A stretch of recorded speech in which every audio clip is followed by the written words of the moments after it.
সুতরাং সংসদ সদস্যরা বাধ্য কৃষকের নিয়ে কথা বলার জন্য। এখানে যত সংসদ সদস্য আছেন যারা ভোট দিয়ে জনগণ নির্বাচিত করেছে, এর ভিতরে ৭৫% মানুষ কৃষির সাথে জড়িত। সুতরাং সংসদ সদস্যরা বাধ্য কৃষকের নিয়ে কথা বলার জন্য। এটাই গণতন্ত্রের মজা, এটাই জনগণের ভোটে নির্বাচিত এমপিদের মজা, এটাই সম্মান।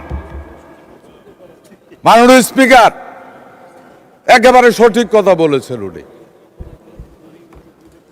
একেবারে সঠিক কথা বলেছেন।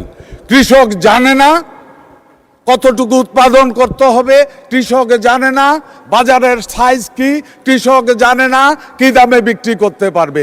এই জন্যই শুরু হয়েছে মাননীয় স্পিকার কৃষি কার্ড। এই কারণে কৃষি কার্ডের আবির্ভাব হয়েছে।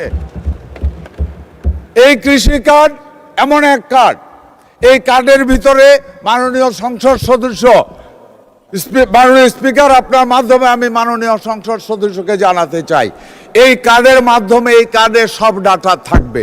এই কার্ডের মাধ্যমে রেকর্ড থাকবে যেই কৃষক তার কতটুকু জমি আছে। 5টা শ্রেণীতে কৃষি কার্ডের রেকর্ড করা হচ্ছে, বড় কৃষক থেকে প্রান্তিক কৃষক পর্যন্ত। সুতরাং আমরা বলতে পারবো, এখানে কয়েকটা প্রশ্ন উনি করেছে, চাষের জমি, আমি জানি না আমার জমিতে কি হবে, আমি জানি না আমি কি ফলাবো, ঠিক দামে বিক্রি করতে পারবো কিনা। এখানেই প্রয়োজন কৃষক কার্ডের।